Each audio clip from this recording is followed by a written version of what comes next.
how will central bank digital currencies be rolled out in the United States? Well, look no further than Sam Bankman Fried for some troubling insights into how all of this is coming together. Investigative journalist Whitney Webb has uncovered some startling connections between FTX's Sam Bankman Fried and the future of digital currencies in the United States, or central bank digital currencies. So how does all of this come together?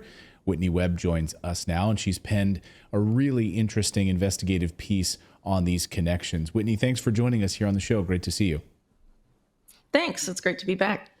So let's talk about this connection. First, people sitting there scratching their heads saying, wait a minute, this corrupt Sam Bankman Fried, this fraudster who is like living in the Bahamas, how in the world is he tied to the central bank digital currency infrastructure? I mean, obviously there's a lot of questions about money laundering and the Democrats, funneling money through Sam Bankman Fried and into Ukraine. So there's a lot of weirdness here that I don't think we got answers to, but it seems like you did. Can you break this down for us? Yeah, so there's a lot of different ways to approach the central issue here, which is, what the digital dollar is going to look like. And then how does Sam Bankman Fried tie in? So as far as the FTX scandal goes, there's like one aspect that I in particular found very mysterious. And I'd covered, I think, in December 2022. And then I have my most recent article about the same entity coming out a few weeks ago. And it's about this, it's focused on this bank in rural Washington that was a very small building, a one branch community bank that its entire history, which is over 100 years old, has never managed more than $10 million in customer deposits. And then the chairman of Deltech, the Bahamian bank tied very deeply to FTX, the chairman of Deltech takes over this small bank and then begins transforming it into a new entity. It was previously called Farmington State Bank, and he turned it into Moonstone Bank. And shortly before the Moonstone name change, just literal days, Alameda Research, which is part of the FTX web of companies, and a big part of the resulting scandal of FTX, poured about $11.5 million, which is like more than half the net worth of the bank at the time, into this bank. And then its customer deposits in a very short amount of time after that ballooned to, I think, around 84 million, up from under 10 million in deposits, all of which was associated with 4 accounts. And one of those 4 accounts was named FTX Digital Markets and was tied directly to Sam Bankman Fried and totaled about $50 million. So you have this very small bank that gets taken over by this guy that's running this Bahamian bank, Deltech, that managed many, many accounts for FTX in the Bahamas. And then they take over this rural bank that has a clean slate, but is very small, and FTX and Sam Bankman Fried pump a bunch of money into it. And in the course of this, they get approval to join the Federal Reserve System, which they should not have been able to do because of the for-profit foreign interests that had taken control of this bank. And to this day, the Federal Reserve refuses to comment on the approval process of allowing Farmington Moonstone to become part of the Federal Reserve System.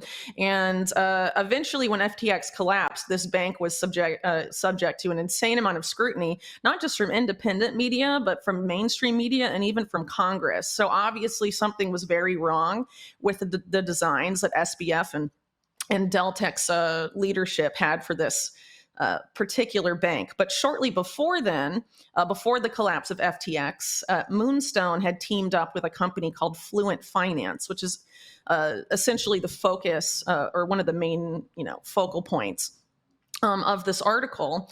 And Fluent Finance has 3 co-founders, one of whom claims to be the inventor of central bank digital currencies. And one of the other co-founders worked with him on the initial CBDC project in the Caribbean. And then the third one is a man named Bradley Allgood, who is a former NATO guy that after his career in the U.S. military and then NATO transitions into creating special economic zones for the cryptocurrency industry, and then teams up with top executives at Citigroup and apparently Barclays and HSBC,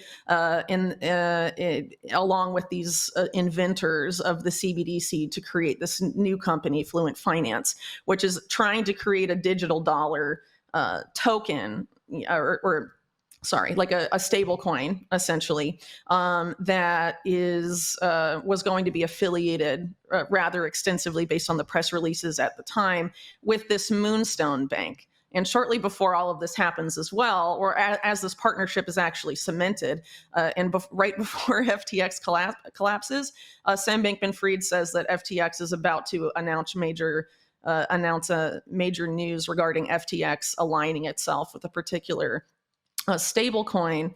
And as I note in the piece, based on how they plan to launch the digital dollar in the United States, this seemed to have been SBF and FTX's efforts to create a digital dollar. And I think it's very likely that a lot of the political donations SBF was making was to get, when regulation comes around, to have them favor this digital dollar that he was, helping to build through Moonstone.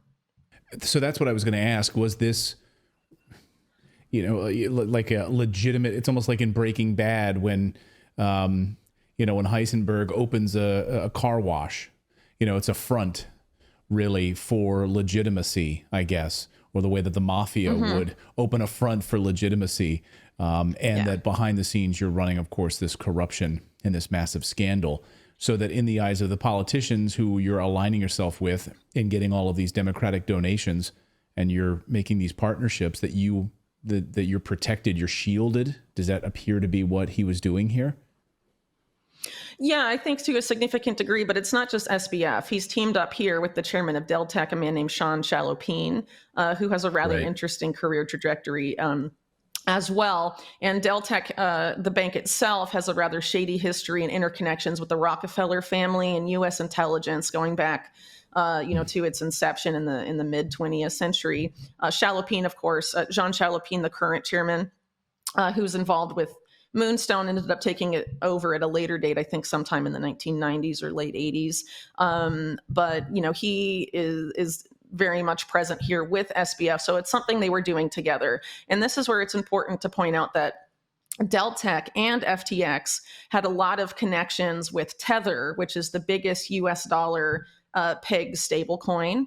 And it's interesting that they, in creating this, in utilizing Farmington State Bank as this apparent front, were moving away from $1 peg stablecoin Tether to this other one produced by Fluent Finance, which was positioning itself as a version of Tether that was more trustworthy, quote unquote, and more likely to make it past the requirements to be put forth by coming regulation of the crypto industry.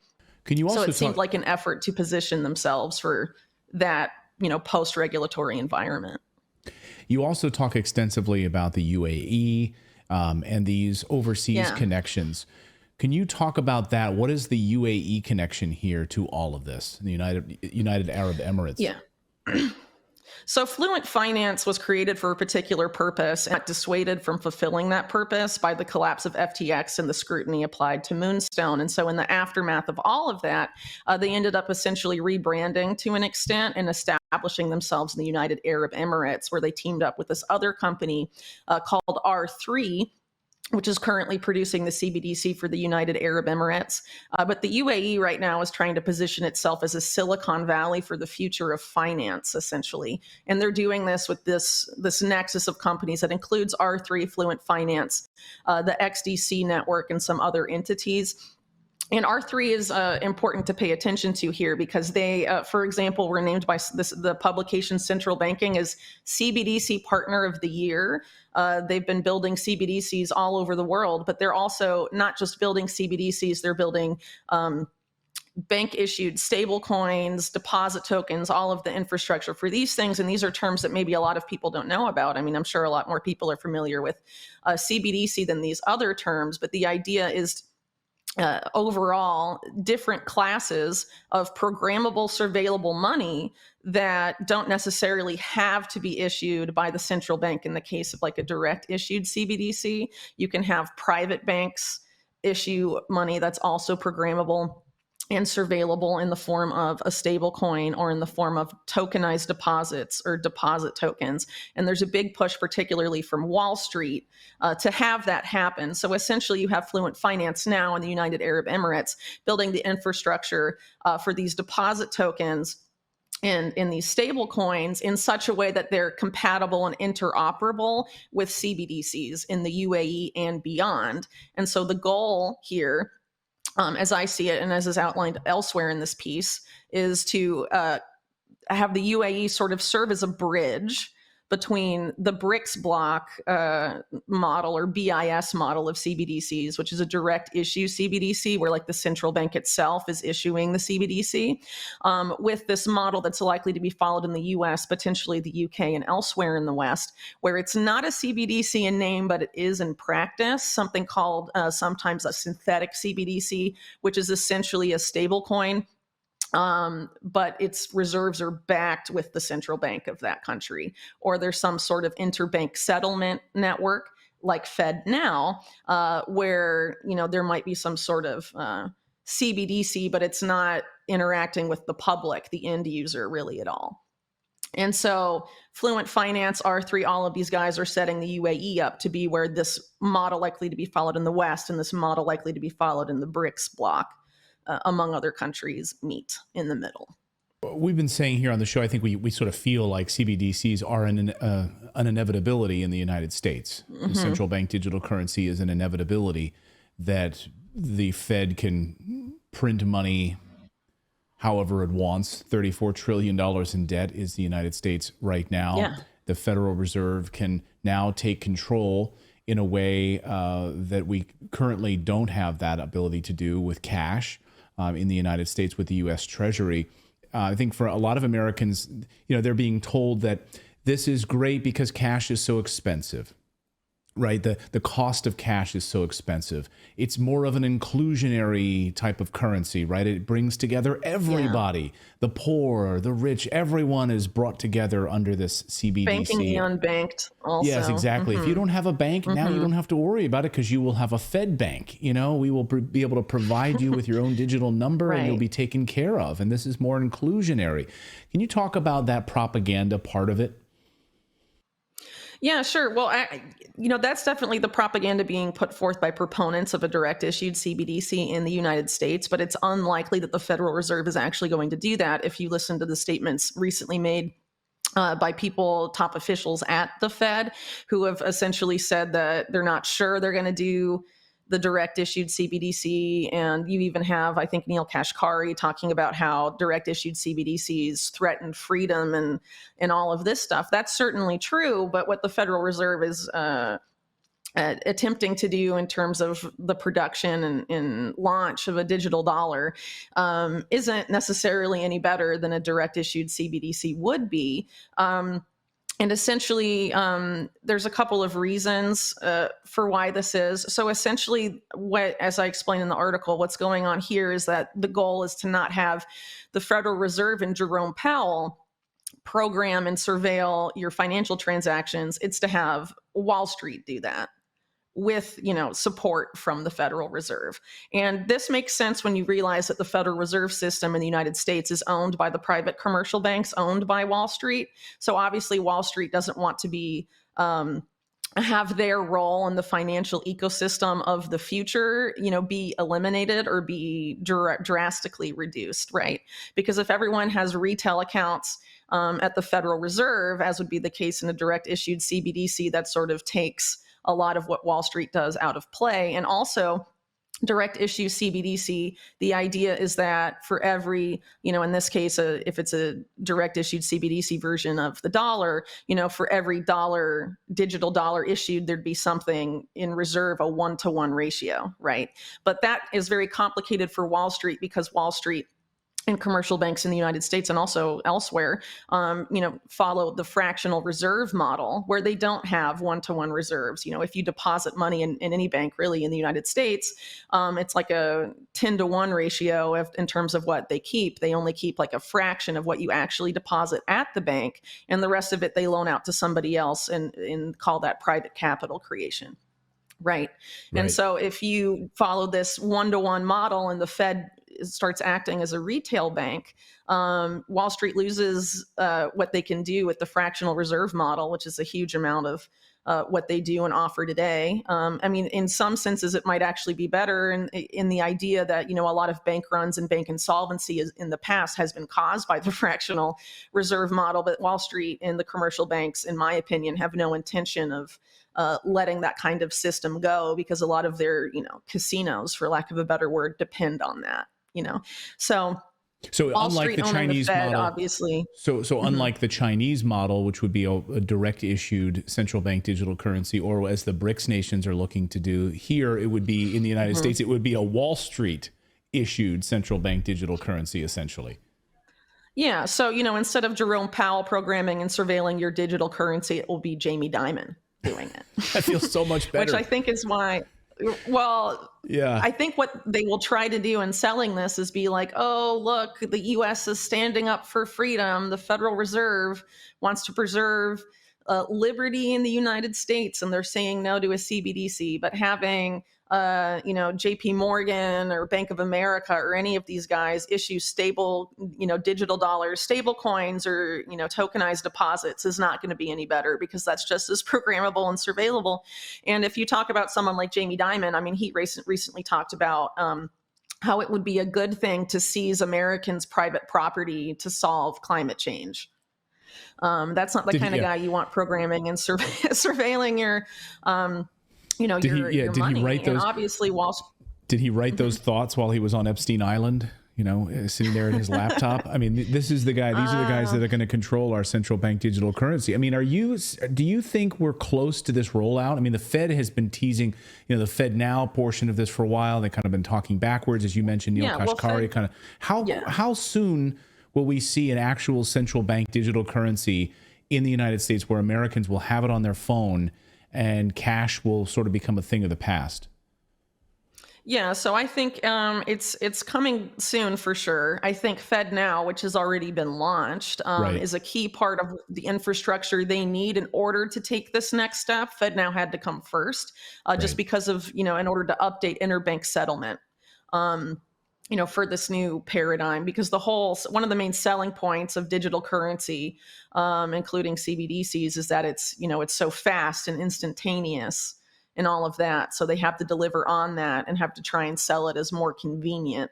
But I think there's a lot of other things in play in the case of the United States as well, because as you mentioned earlier, having passed, $34 trillion in debt, and with a lot of, the dollar ecosystem depending heavily on like securitized debt and treasuries and all of this stuff. If the U.S. is to ever default on its debt or get close to defaulting on its debt or becomes unable to service its debt, which is becoming increasingly likely, and I think some would argue inevitable, there's going to have to be a major restructuring of the dollar. And I think it's quite obvious that they would do that through the creation of a digital dollar. And one of the ways that I think it's pretty clear that they're going to go this route is because if they were to do a CBDC, the Fed would need to have already started a pilot, already started testing and development, and they haven't done that. And that would take several years, leaving them unable to time this launch with like the coming,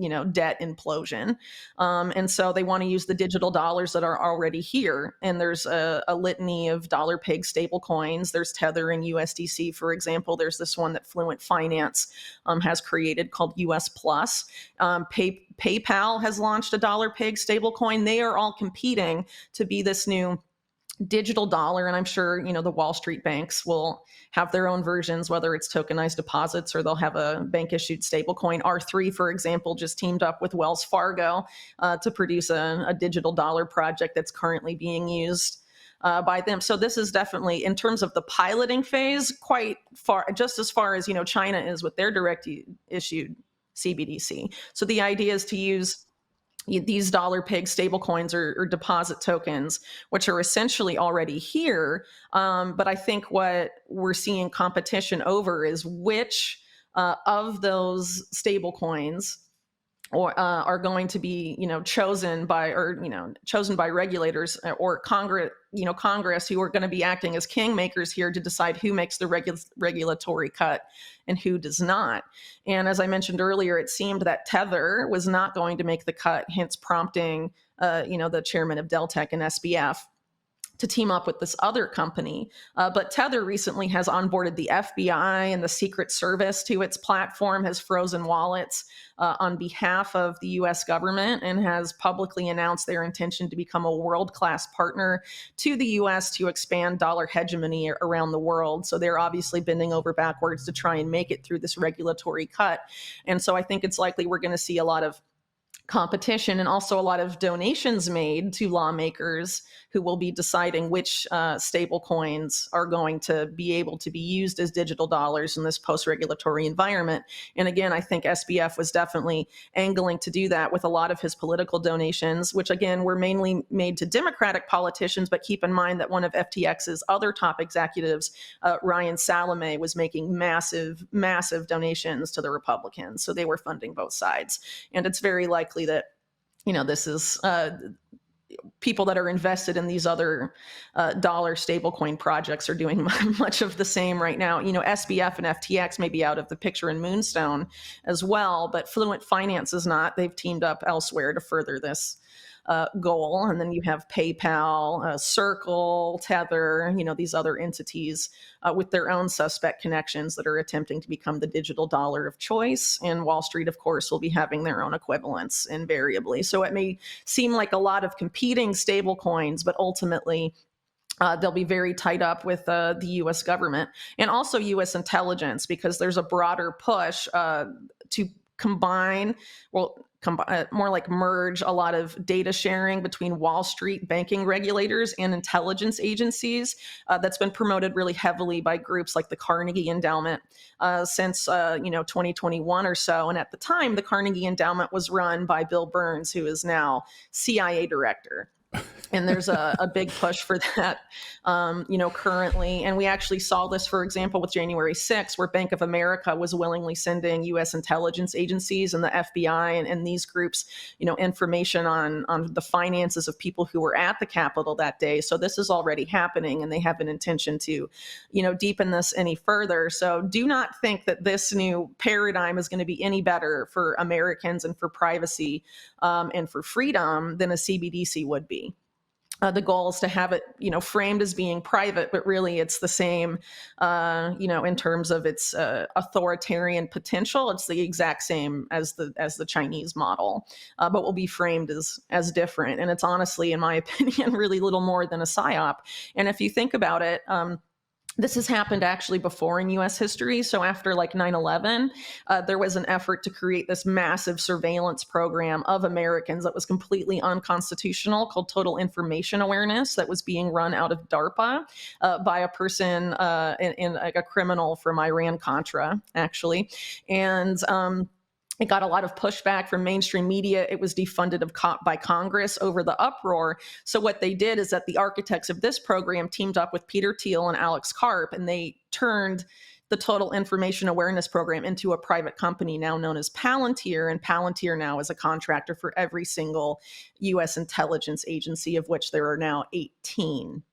Wow. So there was no uproar once it was framed as a private sector project. And right? It is amazing to think about. Public out of it. Yeah, you take the public out of it, and I think it's a really brilliant thing that you said. $34 trillion in debt. How do you restructure the collapsing U.S. dollar? And you do it by putting it private, turning to the private sector, turning to Wall Street as a restructuring of the U.S. dollar. And if these are multinational organizations, international arms as Chase Bank and Wells Fargo and Bank of America and all of these massive banks, then you have less panic. I guess you have less panic when the U.S. dollar is losing value up against BRICS nations around the world, because now you've made this transition. I've really never thought of it that way. It's a fascinating way to think of this transition of the U.S. dollar. Yeah, I think that's how they'll most likely get people to onboard onto the digital dollar and their equivalents as quickly as possible. Is that if the existing dollar or cash is becoming, rapidly devalued by hyperinflation, but the digital equivalent is not for whatever reason, depending on how they structure it, then that will obviously be a major incentive for Americans to onboard onto the digital dollars in order to avoid the erosion of their wealth. And which And is I think exactly that's what the likely Fed is. how. I mean, it seems like now you're connecting the dots here in a big, big way. They are purposefully devaluing the US dollar, being they can't pay the interest payments on the debt, right? So they're purposefully devaluing the US dollar. Well, then what's the off ramp? Well, the off ramp is you go private, you go to Wall Street. And now here's this other solution. And so you should probably ditch the US dollar and move over to our digital version of this US dollar backed by Wall Street. I'm just having flashbacks of George W. Bush trying to privatize Social Security. Just like, we've gone down some of these rabbit holes before. There's been enormous pushback in the public. I wonder how they'll get over that on the propaganda side, because you remember how furious Americans were. We're going to privatize Social Security. We're going to take it to Wall Street. We're going to allow you to invest your money in Wall Street under George W. Bush. And that got enormous pushback from the American public. So this is going to be an interesting propaganda machine that we're going to see unfolding, I think, in the next couple of months. Yeah, I think they'll frame it as the only alternative to CBDCs or a direct issue CBDC, and I don't think that's necessarily true. But I think they'll frame it that way, and then traditionally, what these entities do to pressure changes in human behavior is use a mix of fear and panic, usually around some type of event, to get people to quickly change their behavior and acquiesce to something they normally wouldn't submit to. And so, whether it's what we talked about previously, some of, this sort of cyber attack on the financial system, which a lot of these entities, the World Economic Forum and the Carnegie Endowment, and these guys have been gaming out with the big banks and the big central banks for some time. That's a possibility, or the erosion of value in the dollar itself. And there's any number of crises that they could milk to try and herd people into this new system. And of course, it's important to keep in mind too that all of this is going to be directly interfaced with the whole push for digital IDs, which is definitely speeding up. And even places like, take for example Florida. So you have people like Ron DeSantis in Florida who have framed themselves as being against like CBDCs and digital IDs. But in his case, Florida's moving full steam ahead with digital driver's license and digital IDs.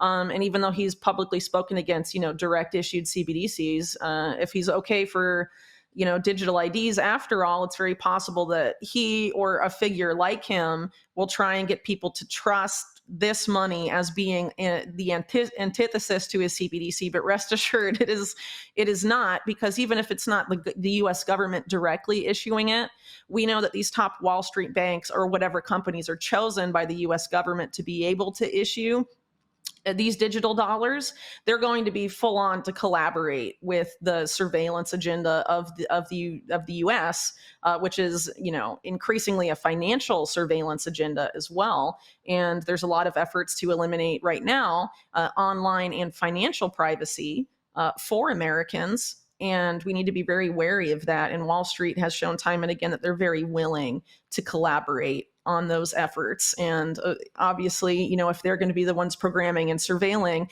they're going to be doing that in collaboration with the state. So it's going to be more like a public-private partnership for the digital dollar, and is definitely not an antithesis to the CBDC in terms of, the threats it presents to human freedom and financial freedom. So like a Trojan horse. Well, you can read this entire piece. Yes. I encourage you to head over to Whitney's website called unlimitedhangout.com. Read the unmasking of Farmington Bank, FTX, the collusion for the coming U.S. digital dollar. Whitney, always great to see you. Thank you so much for joining us here on the show. Thanks. My pleasure. Take care. Thank you so much for watching this segment here at Redacted. We are live every day at 4 p.m. Eastern Time, trying to share the stories that the mainstream media will not cover. You should also come over and join our community of Redacted Rebels over at redacted.inc. That's our private locals community where we can share exclusive content that we simply cannot share here on YouTube. Come over and join the rebellion together right now by going to redacted.inc. We'll see you next time.